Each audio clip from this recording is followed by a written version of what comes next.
One of the most amazing things about the human brain is its ability to make connections. The ability to make connections between things that may seem unconnected at first. This idea is exactly what we're talking about in today's episode. Today's guest, Gabriel Weinberg, is the CEO of DuckDuckGo. He uses this kind of connection making to help him steer his company. And these aren't just random connections. What we're talking about today are called mental models. This is something that we talked about in the recent past on this show, and something that you've probably heard about on other podcasts and across the web, because this is not a new concept. But it is becoming more and more relevant for software developers like you. My name is Jonathan Cottrell, and you're listening to Developer Tea, and I create this show to help driven developers find clarity, perspective, and purpose in their careers. Gabriel is on the show today to talk about his new book, Super Thinking. This is a big book of mental models, somewhere around 300 of these models that Gabriel and his wife Lauren connect and explain. I highly encourage that you put this on your reading list. You can pre-order this, or when it comes out on June 18th, you can order it directly. Now let's get straight into the interview with Gabriel Weinberg. Gabriel, welcome to the show. Hi, thanks for having me. So, of course, people who are coming to this episode most likely know that you are the CEO and founder of DuckDuckGo. I'd love for you to take a moment and kind of share what you hope people will kind of remember you for. What do you want people to know you to be? What kind of legacy would you like to leave, I guess? It's an interesting question. I mean, I am only 39, which sounds old to some people and young to other people. So I hope that I don't know the answer to that question yet, but I have my own kind of North Star, which is a mental model actually, about kind of a mission statement. I mean, the North Star in reality is Polaris, and it's a star that always points north, so you can figure out what direction you're going to navigate to. But as a metaphor, it's like a personal mission statement or company mission statement that kind of directs your activities. And mine is really to maximize making a unique, positive impact on the world. And so, there's a number of ways to date I've been trying to do that. One is through DuckDuckGo and helping people really get privacy on the internet. And our mission statement in the company is raise the standard of trust online. But I've also written 2 books now that are in completely different areas that I thought would also be unique impacts, and it kind of maximizes because many people can read the books. So I'd hope to continue that mission statement. I don't know. I'm definitely continuing with DuckDuckGo. I hope there are other things too that kind of fall on that list of things before I exit the planet. Yeah. I mean, to answer this question is really difficult, right? Because you're kind of predicting what you would want once you're gone, and it's kind of hard to know what wanting looks like when you don't exist anymore. So yeah, exactly. But that can be hopeful. I mean, I would hope that people would look back and say, he made a positive impact on the world, and and then on a personal level, that my family enjoyed the time with me. Yeah, I think, so you mentioned mental models, and you mentioned that you've written 2 books, and one of the big topics of today's conversation is going to be your book, Super Thinking, which you co-wrote with Lauren McCann. And Lauren is also my wife, by the way. It's your wife, right? Yeah. It's kind of interesting. My wife's middle name is McKay. So when I first saw the book, I had to do a double take to make sure that I wasn't seeing things there. But I've read through the majority of the book. Unfortunately, I've only had it for a short period before we had this conversation. But this is maybe one of my. This is going to go up on my shelf as one of the recurring books, alongside Daniel Kahneman's Thinking Fast and Slow, and a few other books that I think are really just very good grounding books. I'd love for you to talk for a moment, just kind of give a general overview. I know that's such a broad question, but maybe a definition or how you explain to people what a mental model is in the first place. Sure. I mean, so a mental model is really just a fancy word for concept. And, there are billions, millions, over some big number of concepts in the world. And to developers, there are many mental models for developers, right? There's all sorts of design patterns, and every one of those design patterns, MVC or what have you, is a mental model. It's a way to think abstractly about, development. And then every discipline has some of those. So, like, I was a physics major in college, and there's a ton of all the physics concepts you learn in high school and then in college.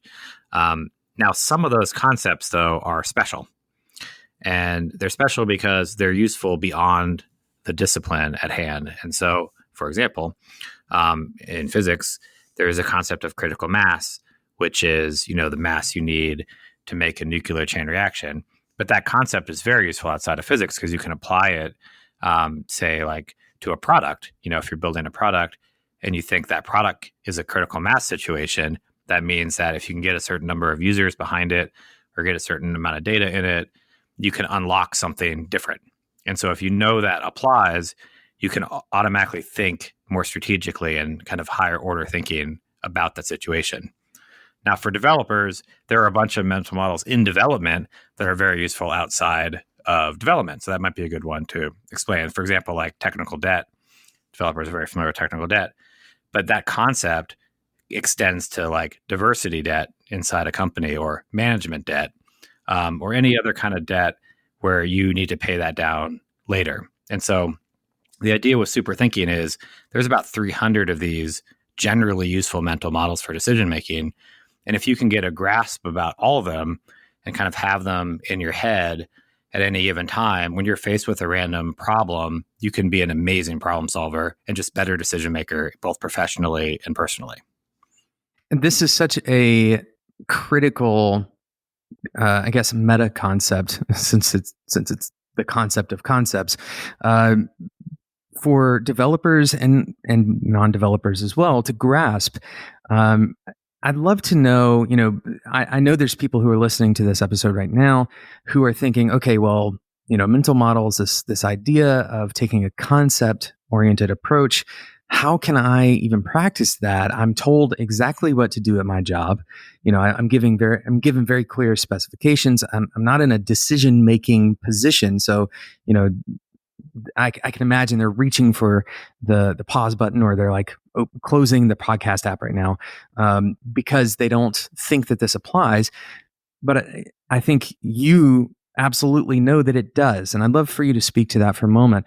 For somebody who is an individual contributor, is there a model that you can kind of hook their interest with for a moment and say, okay, yes, actually, this isn't just for the managers. It's not just for the CEOs. It's also for, pretty much anybody can get some useful information out of these models. Yeah, absolutely. I wrote down, so there's about 300 in the book, and they're grouped into 9 narrative chapters on different topics, themes. One is how to spend your time wisely, which is basically how to be productive. It's chapter 3. And there's a bunch of mental models in there that are very useful for individual contributors and developers. And I wrote down a few. I wrote down a whole list, but here's a few that we could kind of kick off with.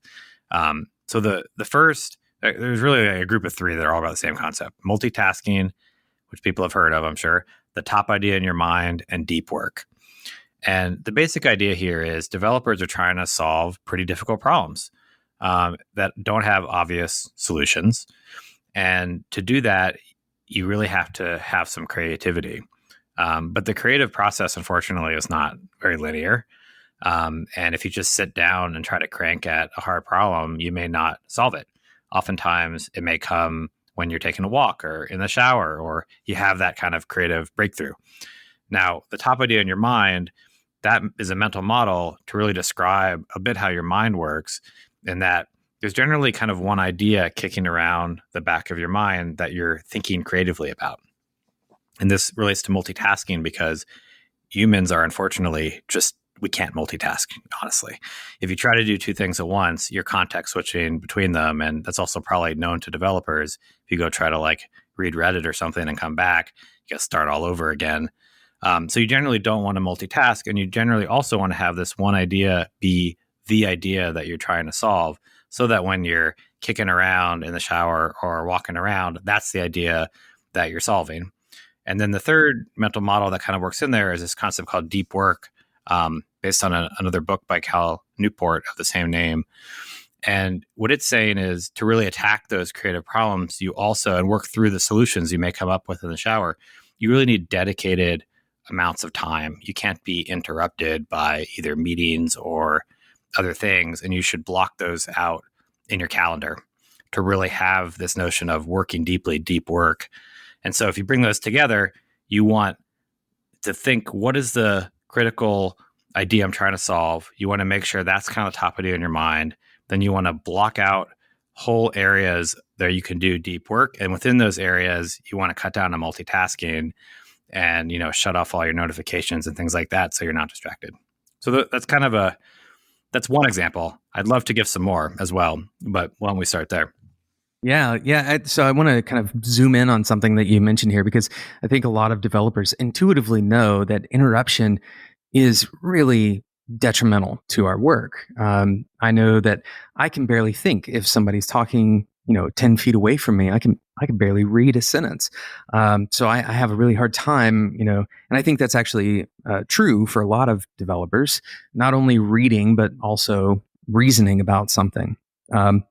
But something that you mentioned there that I think is really critical is, you can't, it's not just external interruption that matters. If you are interrupting yourself, I think we have this kind of, this illusion as developers that the best developers are able to do 20 things in a given day.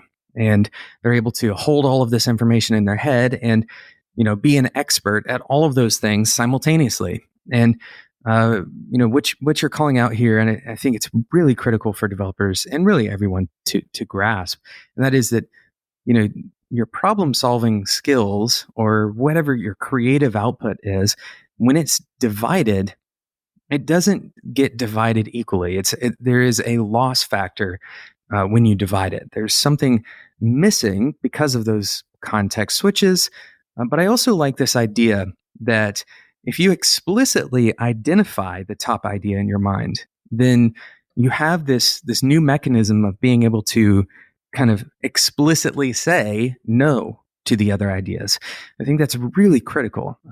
So I love that. I love the mental model of the top idea in your mind. Yeah, just to give one story, which we recount in the book, is it came from a now venture capitalist, but was an individual contributor at one time, Keith Raboy, at PayPal in the early days with Peter Thiel. And what they did is, what he recognized, or Peter recognized, is that people want to feel productive at work. And that makes a lot of sense. And so if they have a really hard problem, call it the A+ problem, but then you also have a bunch of other things you could do, call them B+ problems, you're going to navigate toward those B+ problems all the time. Because they're easy to solve and you can check them off and feel good about yourself.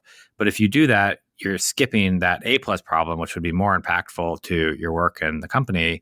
And so you have a whole group of people just always solving B+ problems, and those A+ problems never get solved. And the answer to that, is to really make that A+ problem the top idea in your mind.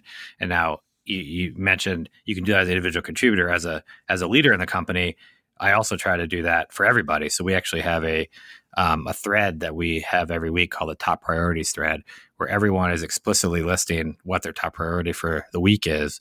And that is how to operationalize that idea for our company, where you're explicitly writing down that top idea in your mind and what you're trying to get solved this week. Yeah, I think there's a lot of implications in this book throughout for managers, certainly, and not to leave out the individual contributors, as we already mentioned, but certainly, when you're thinking about, for example, analysis, right? This is such an important thing for managers to consider. Analysis and cognitive biases. There's a whole list of these, not only in the book, but also you have an excellent Medium post that kind of summarizes some of them. But I'd love for you to talk about maybe one kind of really important factor for managers, a model that you think a lot of managers might miss. In particular, if you have one that's relevant to developer kind of engineering managers, I'd love to hear your thoughts on what you think engineering managers unfortunately don't often use, but you think they should? Yeah, I'll give you two that are kind of related that we use a lot at DuckDuckGo. So this idea of top priorities that we're discussing really bridges, individual contributors and management. And one of the key, really the key job of management is the first job, at least, is to make sure, the right people are working on the right things. And implicit in that is what are the right things. And so there's this model it comes from economics called opportunity cost, which is the cost of what you're working on is what you're not working on. And to rephrase that another way is, a lot of people, including developers, can come up with lots of important projects to do, right? In the company, we got to refactor this piece of code. We got to make this new feature. We got to fix this bug. And you can make a case for why they're all important to do. But that's not really the case you need to be making as a manager. And ultimately, as you turn into a manager and you're an individual contributor, you also want to be making this case of, I want to do this thing, not because it's important, but because it's more important than all these other things. And so when you're doing that, you're explicitly looking at what the opportunity cost is, because if I work on this, I can't work on these other things. And so constantly thinking about the people that you're working with and are they working on the highest leverage thing is a great mental model for thinking about priorities. Now, the other related one I wanted to talk about was called the forcing function. And what that is scheduled processes to force everybody to think critically. And it doesn't just have to be about what's the thing to work on. It could be, are we still doing the right thing? Is this code well structured, et cetera? And so let me give you some examples of forcing functions at DuckDuckGo. We have a project lifecycle that's pretty structured. So every project has a kickoff call. And in that kickoff call, we call it pre-mortem, where we ask, how might this project fail? And then in the middle of the project, if it's long, we'll do a mid-mortem where we're asking, is this project failing and why or why not? And then after every project, whether it was very successful or not, we have a postmortem where we say, what went well here, what didn't go well, what could be better. And all of those things are forcing functions because they're kind of pre-scheduled points of critical thinking to really think about, what has gone well and how we can improve. And some other ones that are very Delaware specific is in that process, we have, if it's an engineering project, a technical design template, which a lot of companies do, where we're explicitly writing down in this template what we're trying to get done. And then that is there's a discussion around that, which is also a forcing function to really think about the technical design. Today's episode is sponsored by Sentry.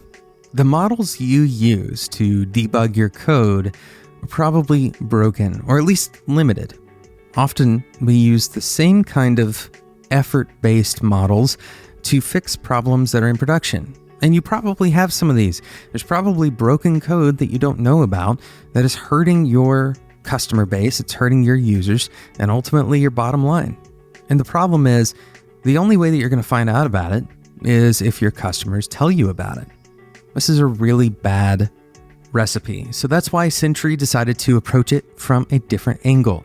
Sentry will tell you about errors that are happening in production as they happen. So you're going to get the stack trace, even the git commit that links you to the code that's causing the error. Go and check it out. Head over to Sentry.io to get started for free today. That's Sentry.io. Thank you again to Sentry for sponsoring today's episode. I love this idea of having a forcing function. I'm coming up with 100 different ways that I think forcing functions would be useful. One's a couple that you actually mentioned here, and this will probably bring us into another discussion about mental models. You mentioned this pre-mortem, and because you and I both know about the hindsight bias, that is something that can protect against that. But for people who don't understand, why you might force thinking about failure ahead of time, how does that help when you are trying to analyze and prepare for failure in the future? Yeah, so it turns out like we have a lot of good ideas for different things and projects and in development, maybe ways to do this code or infrastructure to use. But if you don't write it down and think critically about it, you might miss something that if you thought about it a little harder, you may realize, wow, I could have done this in a completely different direction and saved a month of time, or maybe we shouldn't do this project at all, or maybe we can do this a lot simpler if we ran a little experiment first. And so what a premortem does is ask a really simple question of, how might this project fail? And by asking a question like that, you are putting yourself in the mindset of failure to help you actually succeed. It's a little counterintuitive. But when you ask the question, it forces you to really think about what could go wrong. And then you can really have you're giving yourself the opportunity and the leeway to kind of think about that, because people don't want to fail. So it gives you a safe space to do so. And then you can think about, okay, well, maybe this thing I'm thinking about is too complex, so we won't figure out this algorithm, or this code is not going to work together with that code. You can start to get very specific about these things. And then once you list them out, then you can decide whether they're really risky or not. And in my experience, always something gets turned up that it was not thought of before. Yeah, absolutely. And you're hitting on so much about, the human brain is such an interesting thing, and we don't really totally understand it yet. But one of the things that we know about it is that there are some kind of quick action things that the brain does. One of those quick action things is it tries to solve for gaps. It tries to fill in when there is a missing piece of information. Sometimes we'll just make it up. And so when you ask questions, for example, what could go wrong, our brains immediately, essentially involuntarily, jump into action. And so questions on their own are kind of forcing functions, and they can be incredibly powerful. So, for example, another forcing function question might be, what is the real question that you are asking? And this kind of calls back to it's a Kahneman Tversky thing. They did some research and found that often we kind of skirt around difficult questions by answering a substitute question. And so if you kind of force somebody to restate what they really mean, then the question that they're really asking can come forth, right? Or the answer that they're really giving, what is the real answer that you want to give me? That can come forth if you ask that question a little bit differently. Yeah, that reminds me of a couple of things. That at MIT, there was this thing called the help instance, which was an amazing concept that I tried to replicate, but never could. And what it was is it was effectively like a Slack channel would be the most common thing nowadays. But before instant message even existed, it was on a protocol called Zephyr that was predated IM. It was like the first kind of IM. And basically all these people, like 300, 400 people would be subscribed to this, and it would go to everybody and it would literally pop up on their screen. And people would ask technical questions around programming. And invariably, I'd say 50% of the time, the first response was, what are you really trying to do? Someone would ask like a question and they'd be like, what are you really trying to do? And we kind of operationalize that at DuckDuckGo with our each of these templates I'm talking about for like technical design, and even our projects have a very specific template. And so like the project template has a background and objective, and the objective is really listing out very specific success criteria for the project. And in the technical design, the first thing at the top is the problem statement, like you're defining. And most of the conversation that happens in the kickoff call, the technical design call, is about clarifying that problem statement and the success criteria. And I feel that's where the most fruitful conversation comes. And it often gets changed. People are like, is that really the problem that you're solving? That kind of thing. Right. Yeah. And the same thing can kind of come from it. And maybe it really is the problem that you're trying to solve, but it's an abstract representation of the problem that you're trying to solve. And this goes to another mental model, the 5 whys. Can you explain kind of what the 5 whys is and where it comes from? Yeah. 5 whys is a great mental model to use in postmortems or other places, even when you're doing bug finding, especially. And what it really is trying to do is get to another mental model called the root cause versus the proximate cause. So when something bad happens, let's say a bug, the proximate cause is the thing that immediately caused it, that you noticed caused it. So like maybe it's in the search engine, which we run, say you type in a query and it breaks the server, which was a real bug at some point in our history. Oh, wow. A long time ago. And so the proximate cause would be you type in this particular query and it causes the site to crash. The root cause is what is really that line of code at the root of this whole problem, right? And that might be, as people are familiar with the stack trace, that might be, several lines up on the stack trace. And that's what the 5 whys does, is help you get to that root cause by asking why. So you say, okay, that query is causing the site to break, but why? And you go, okay, well, it's because it ran this function. And you say, well, why does that break it? Well, that function called this function. Okay, but why does that matter?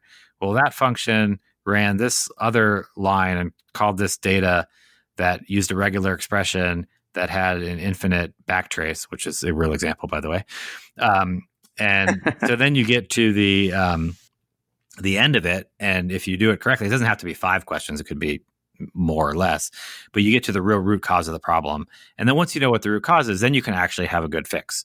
And that's what you want to do in postmortems. You want to figure out, okay, I found a root cause through this root cause analysis, and 5 whys would be one example of a root cause analysis. We can now know what the real problem is, and we can decide we may need to refactor that code or whatever the problem is. Yeah, there's an interesting ceiling that I've found with this, and this is just kind of more entertaining than it is particularly useful. But and maybe it is actually useful because the ceiling that I found is related to kind of jumping from one domain to another. So eventually, when you ask why enough, you're going to get into like a very personal reason. Like why was that code there in the first place? Well, it was written by this particular person. Why was it written by this particular person? Well, because they're employed here. Why are they employed here? Right? So yes. You end up jumping into a different domain entirely. So it's important, I guess, at least partially important to know, okay, where is the actionable why in this particular chain of whys? Because it does seem a little bit exaggerated in that example, but in other examples, it may not be. I think that's a great point. I mean, that actually corresponds exactly what we wrote in the book as the example. So we use the example of the Challenger explosion, which I'm old enough to actually remember. Yeah. Unfortunately, because it was a kind of sad day, which was a space shuttle that exploded. And the reason, proximate cause why it exploded, was an O-ring basically failed. And if you keep asking the 5 whys of that, you get to a point where what happened is they launched the shuttle in very cold weather that they had it was colder than they've ever launched anything before and outside the acceptable range of the O-ring. And that's why all this stuff failed. And then you ask why, and it then jumped, like you said, really to a management problem, where the engineers actually flagged this problem, even made a presentation about it, and the managers overrode it because they didn't feel the risk was as high. They didn't kind of believe the risk assessment, and they were just wrong, which is another bias mental model, by the way, we talk about, called optimistic probability bias, where you're exaggerating the probability of something. And it turns out it was a management problem. They didn't have enough checks and balances. And so the real solution there was really to add more checks and balances and to make sure things like engineering could have a veto on safety. And so sometimes that jump is important. I think it's good to ask all the way down, though, to figure out the real root cause. Yeah, it actually speaks to another model that you have in the book, which is first principles thinking. Certainly not a unique discussion that's kind of in the zeitgeist of discussions on mental models. But I imagine that you can connect this 5 whys into first principles thinking. You kind of get down to a bare level of, what are we actually refactoring here? Are we really going to try to put a Band-Aid on this problem that we really actually have a management problem, but we're going to try to, skirt around it with engineering? That's probably not a good solution, right? Yeah. Well, interestingly, you mentioned that because I literally wrote down a list of kind of top mental models, I think, in the book that we use for developers. And the ones that you two just listed, 5 whys, arguing first principles, I wrote down in order at the top of the list next to postmortems. And so, I think we're on the same wavelength here. But yeah, I agree. And I think first principle is actually even more broadly useful for developers and everybody, because what it really is asking you to do is throw out your assumptions. And sometimes assumptions are great, but when you're first starting out on a project, it's really useful to throw them out at least for some time and think about, am I doing the right thing? And so an example would be, you have design patterns, and design patterns are generally useful and should be followed in kind of another mental model, but not, except when they shouldn't. Or Right. you're always using a certain infrastructure because that's what you have and have always used before. And so your assumption is it's the best infrastructure for this, or the best programming language for this, or the best tool for this. And it may not be. And so it's useful to take a step back before you kind of start something and to list out, okay, why am I using that? And from first principles, you would say, okay, here's the problem I'm really trying to solve. And I think this is the right tool because of X, Y, or Z, where X, Y, or Z is not just because I've used it before or that's what I have available. It's because it's the best tool for the job. Now, maybe that is the best tool for the job because it's the one that I know and my company has authorized. That might be the ultimate reason. But you're explicitly writing that down and questioning it. Right. Yeah. That's that last piece is so critical to remember, that we aren't just throwing everything out every single time and choosing the most optimal solution based on only the requirements. We're also taking into account that we are participating, right?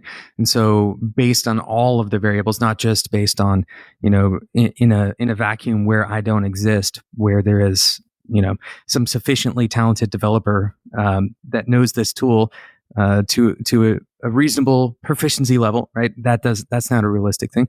But that actually speaks to another mental model, which is a thought experiment. So you create these, and I'm going to summarize thought experiments, and then you tell me where I'm, fill in the gaps where I'm missing things.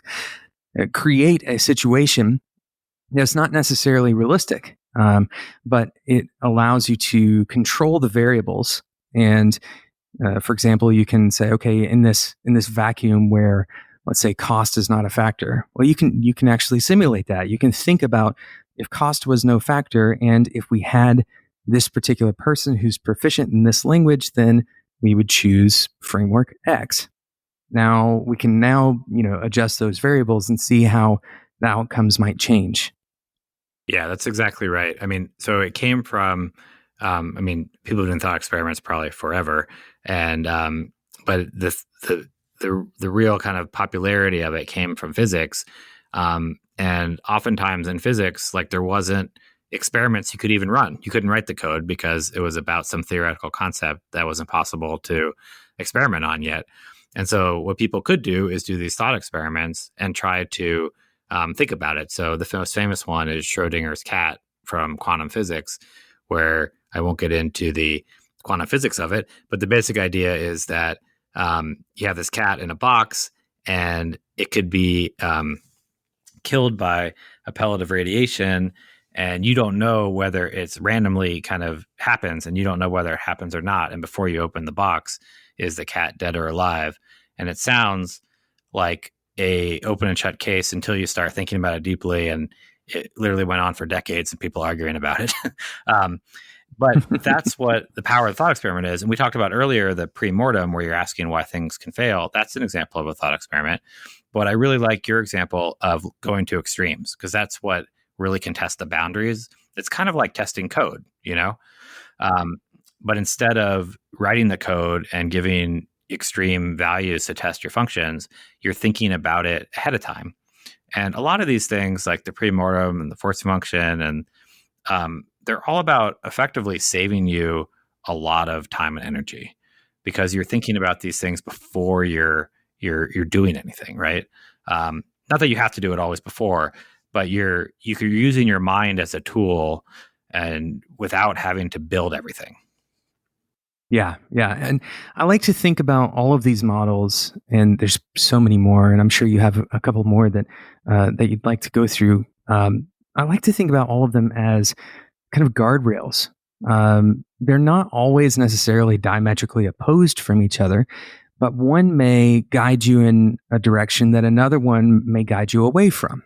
And so, using multiple models to kind of, wrap your mind around a given situation, a given decision, for example, it's important to not just rely on one. It's incredibly important to understand that, hey, you know what? There are multiple models for how numbers may progress, right? So, for example, you have exponential, and developers actually have a lot of these.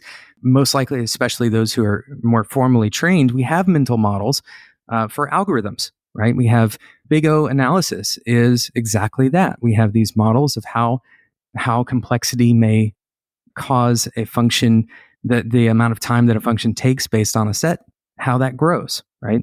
So you know that O log n is going to grow logarithmically versus something that is exponential. And we also have the concept of constants, right? So there's all of these things that naturally developers may not initially think that those are mental models, but they absolutely translate. So I think it's important that we, recognize that there's not just one kind of model, but we use these as guardrails to balance. One model balances another model out. Yeah, totally agree. I like to think of them as kind of shortcuts to higher level thinking. And, the shortcut may be the wrong shortcut. And so you want to think about multiple things from multiple angles and see which is the right for this situation. But in general, you want to be using them because they're just, they'll make you so much more productive. Thank you so much to Gabriel for joining me for today's episode. Of course, this is only part 1 of 2 parts. So if you enjoyed this episode and you want to hear more, make sure you subscribe in whatever podcasting app you're currently using to listen to this. Thank you again to Sentry for sponsoring today's episode. If you are relying on your users to report errors to you in production, that's the wrong way to do it. Go and check out Sentry for a better way, Sentry.io. Remember, part 2 of this episode comes out on Friday. Thank you so much for listening, and until next time, enjoy your tea.